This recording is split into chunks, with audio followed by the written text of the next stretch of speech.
That we're on utilities, the other big one is water. And I'm going to ask our Minister of Water, Environment and Climate Change, the Honourable Matthew Samuda, to now come and give his update.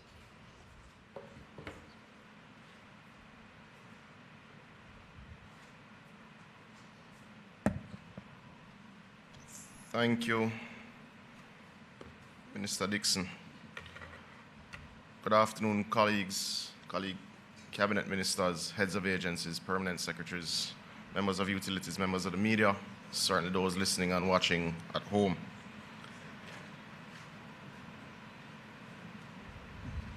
The NWC systems have been severely impacted by the passage of Hurricane Melissa. The primary issues that we face impacting water supply at this stage in many areas include high turbidity, internal electromechanical issues, external power supply outages, and infrastructure damage.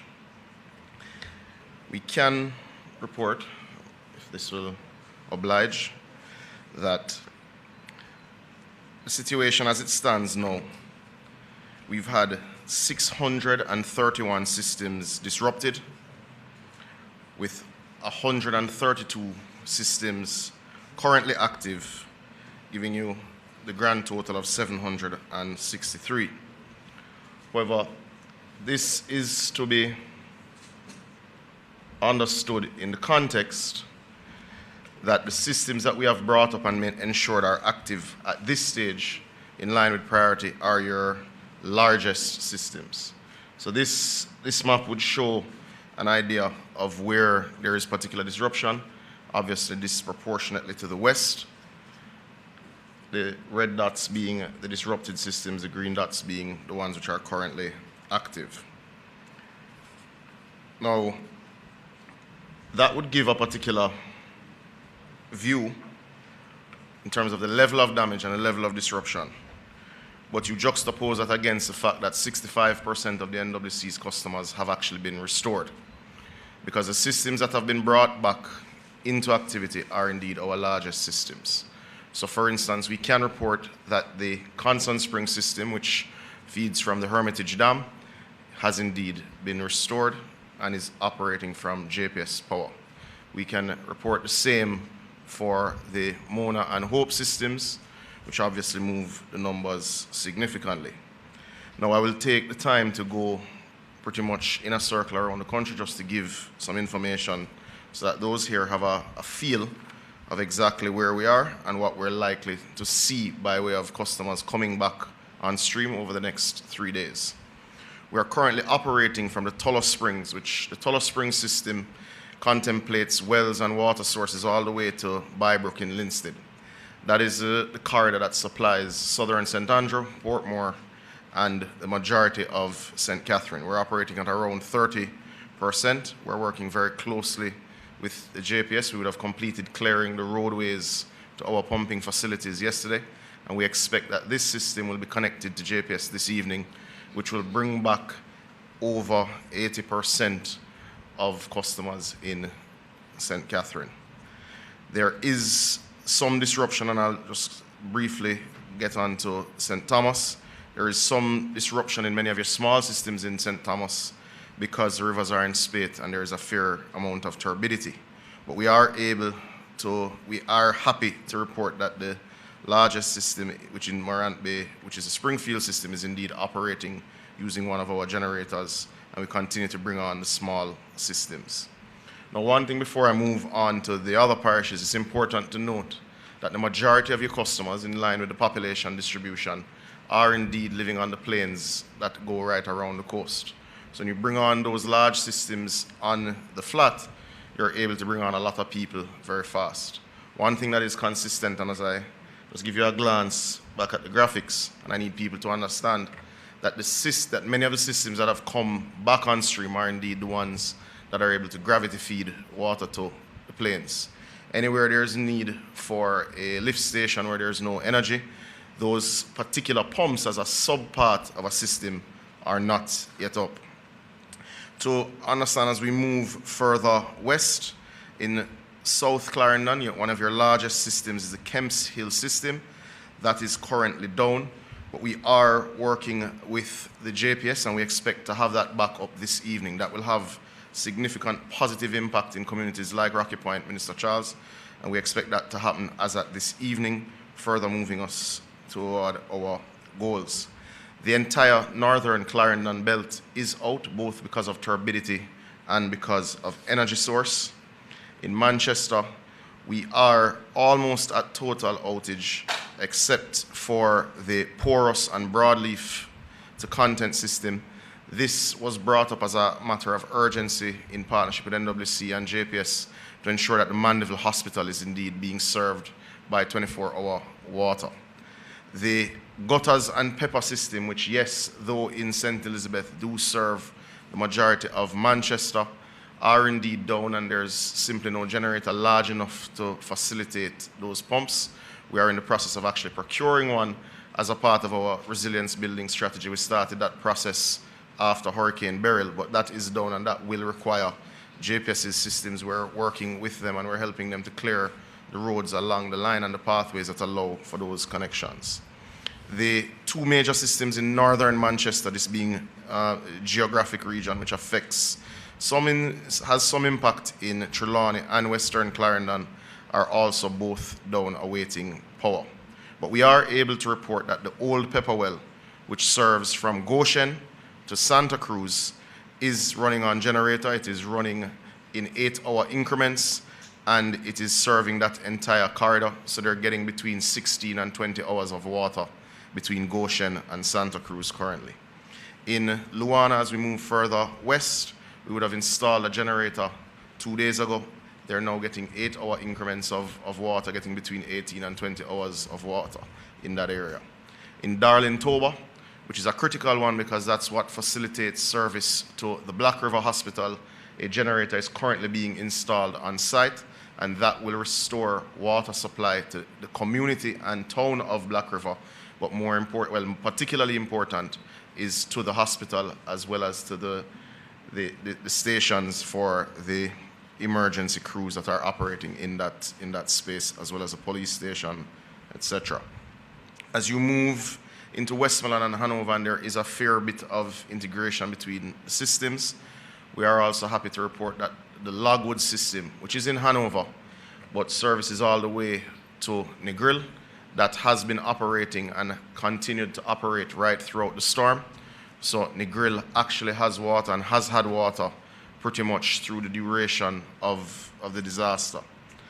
The hilly communities along that corridor are obviously not being served because we don't have power to those lift stations. Bluefields is indeed in operation, having worked with JPS to bring that system back on. So Bluefields to White House, we can also report that they currently have water supply, certainly along the plains. The Roaring River, which serves Sav, and indeed Darliston, is out. But we are working to, we are serving the Noel Holmes Hospital, which is also served by this system by trucking, and we're monitoring it very closely in collaboration with the Ministry of Health. Now, as you move around to the north coast, this is where we've had a particularly unfortunate level of damage. So if you understand from Lucy to Martha Brae, and if you think of the geography in that area, it's served primarily by two major systems. This is the Great River system, which is very close to the boundary of Hanover and St. James, and the Martha Brae system. In the case of the Great River system, the intake pipes were washed away during the storm, creating significant damage to the plant, and we are, obviously hampered with returning supply because of this. However, we are happy to update that contractors have been on site now for some 36 hours. Their crews working 24 hours a day. We are targeting restoration, temporary restoration, because we'll have to do a more permanent fix after, but we're targeting temporary restoration by Friday midnight. So we are expecting to restore the Great River system by Friday midnight. This is in collaboration with JPS, but we also wish to advise that coming post-Beryl, we had put in place redundancy there, so that plant can be run fully by generator as well. So once the intake pipe construction is indeed complete, we'll be able to restore that, which will have a significantly positive effect on everything from Lucy pretty much to central St. James. As it relates to the Martha Brae system, the Martha Brae system is actually up and can provide between 15 and 20 million gallons of water a day. However, in the area of Lilliput, in the vicinity of Lilliput, with the road collapsing and the sea level rise in that area, it would have displaced pipes significantly. So there is a break in the line, and anyone who has followed the stories of the breaks in that line, which is why we have the Western Water Resilience Project, which is under contract and has been mobilized, and the work has indeed started. But that line break has caused a significant disruption in the supply from Lilliput to Terminal Reservoir, which is pretty much the entire eastern side of St. James. That work would have commenced this morning and will run in 24-hour shifts. We are targeting completion by Thursday morning. That would restore water in the interim to all of St. James for at least 8 hours a day, because we will send the water further than we usually do from Terminal Reservoir going further west until the Great River system comes up on the weekend as well. That will move us much further from, certainly from the 65% of customers that are connected now, hopefully in the range of 80%, especially with what we're doing with Tullow Springs, which will bring on St. Catherine, and certainly the work that's happening in Clarendon. Now, that's not meant to diminish anyone who is not in the 80% who is waiting on water, and we are working with JPS on many other systems. The impact in Trelawney, certainly southern Trelawney, which is very hilly terrain, they are facing almost total outage at this time, and we are working to restore their particular pumps with JPS. As you move further east into St. Anne's, into St. Anne, we have procured the services of a generator that will run the Minard wells. That will manage pretty much most of the western side of St. Anne, which is a pretty important system. It serves approximately 30,000 customers. Though that generator is actually en route to St. Anne now, we have completed clearing the road into the Minard wells, which was significantly blocked with the help of NWA rather, and we expect to have that installed sometime tonight for water to come from that area. The Bogue system, which, yes, there's more than one Bogue in Jamaica, for those who are not aware. The Bogue system in St. Anne is immediately above Duns River. That system is indeed operational and has been operational since Thursday of last week after we brought it up. It is a significant system. It means that everything from Runaway Bay to Port Maria on the plains that doesn't require a lift station currently has water. And that is something that we're happy to report. Your major systems in St. Mary, in Agawata Vale, and indeed Itabaral. Itabaral is a particularly important one because it serves not just sections of St. Mary, southeast St. Mary. It stretches as far as Buff Bay in Portland. So that is a particularly important one. We have generators en route to the Itabaral system, and we're working very closely with JPS to bring the Agawata Vale system up, which would stabilize central St. Mary. And I'm using geographic terms here today, not political constituencies.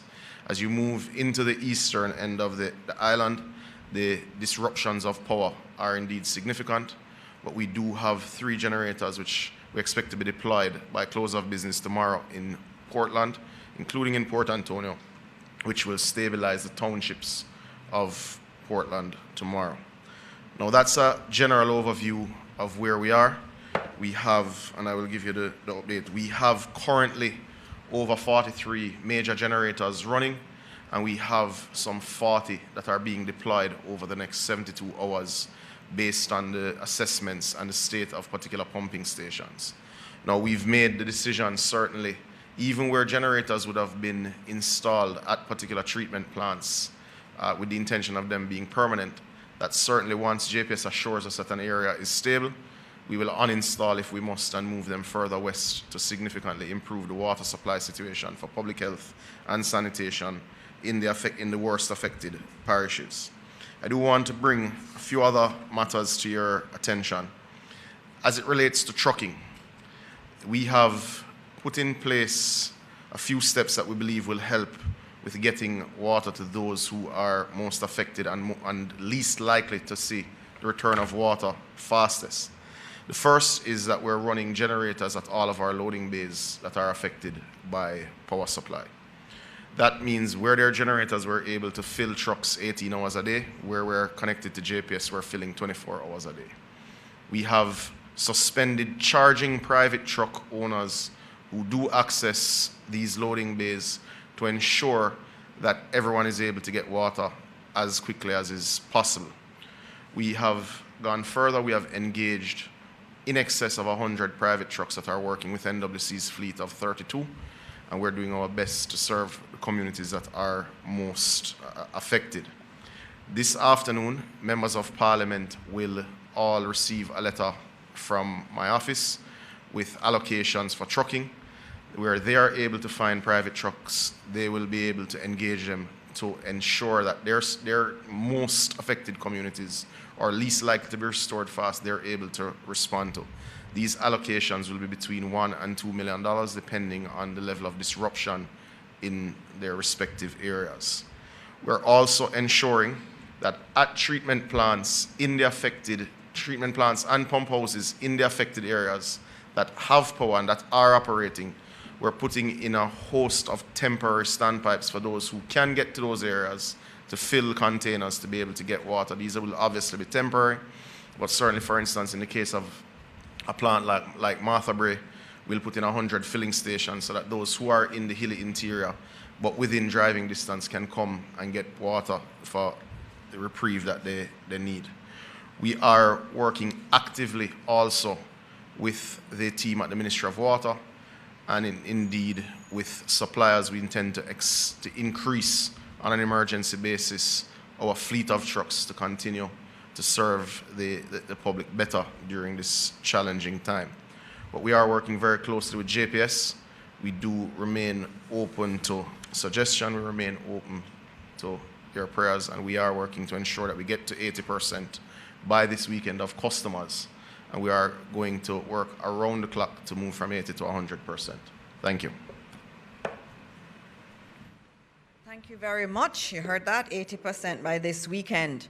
And you saw the numbers for Westmoreland, 35.7%, where, Westmoreland and St. Elizabeth are really ground zero, and they are getting water back. I mean, we have to thank NWC Minister Samuda. You've been doing a lot of work, and I hear you talking about all of those subsystems and knowing all of them so intimately. You're really good at what you're doing, and so thank you, Minister. Thank you to the entire NWC team. I know Jamaica is grateful. We can do without a lot of things, but we can't do without water.